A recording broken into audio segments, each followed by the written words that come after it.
Salut mes gourmands, allez, une tchatchouka aujourd'hui, une version un peu différente, on abandonne les poivrons, on abandonne les tomates, on part avec du potimarron et des lentilles corail. Je vous explique comment réaliser cette petite douceur.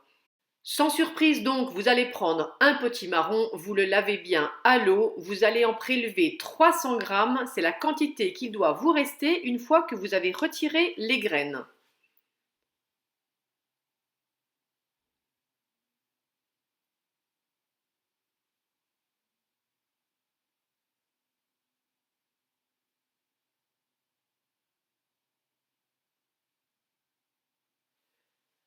Une fois que les graines sont retirées, vous détaillez des tranches d'un peu plus d'1 centimètre d'épaisseur et ensuite vous débitez de sorte à obtenir des cubes.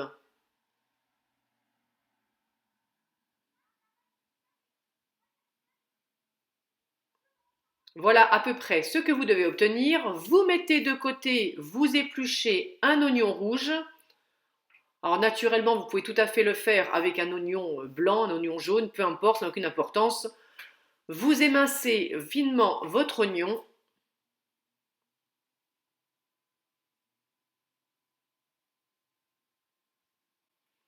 Vous allez mettre chauffer un plat avec un filet d'huile d'olive à l'intérieur. On fait chauffer doucement et on va venir y jeter l'oignon qu'on va faire suer à feu doux.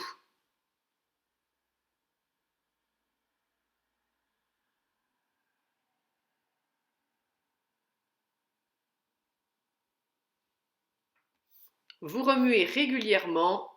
Quand l'oignon est translucide, vous allez ajouter le potimarron.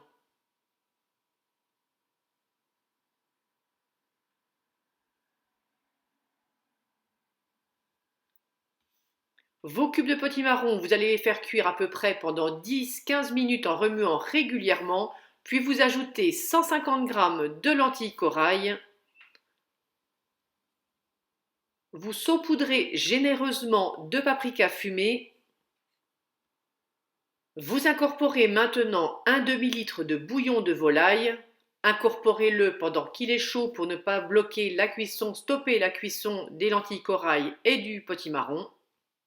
Et là, vous ne faites pas comme moi, vous choisissez un récipient un peu plus grand. J'ai l'art et la manière de toujours choisir mes casseroles trop petites et vous allez réduire le feu. Vous laissez cuire à feu doux jusqu'à ce que les lentilles aient absorbé le bouillon.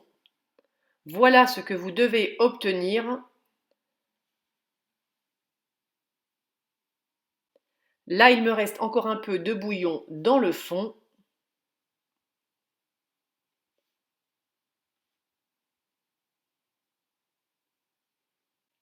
Vous testez la cuisson en plantant un couteau dans un cube de potimarron. Il doit quand même être ferme, ne pas s'écraser en purée. Les lentilles corail doivent être fondantes. Si ce n'est pas le cas, vous rajoutez un peu de bouillon de légumes et vous poursuivez la cuisson quelques minutes. Quand c'est cuit, vous incorporez 15 centilitres de lait de coco. Vous remuez et vous allez laisser cuire encore à peu près 5 minutes.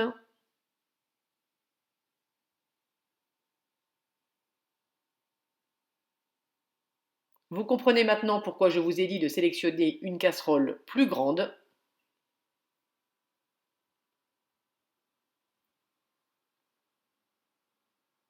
Quand les 5 minutes sont écoulées, vous allez creuser un puits avec une cuillère et venir y déposer un œuf.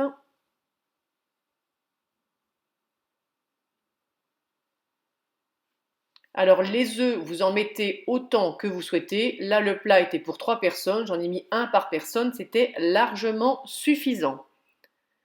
Surtout, vous ne mettez pas le feu trop fort, il faut le régler suffisamment pour que l'œuf cuise, mais que les lentilles n'accrochent pas au fond. Vous allez voir petit à petit le blanc de vos œufs apparaître. Quand ils sont cuits, un tour de moulin à poivre et on stoppe la cuisson. Vous allez émietter par-dessus de la feta. Alors là, vous mettez franchement la quantité dont vous avez envie.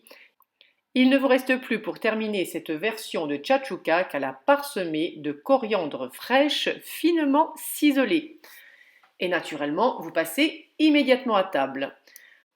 Nous voilà arrivés au bout de cette vidéo. J'espère que cette recette vous aura plu. Je vous dis à très vite pour une prochaine gourmandise et en attendant, comme à chaque fois, je vous fais de gros bisous sucrés à tous.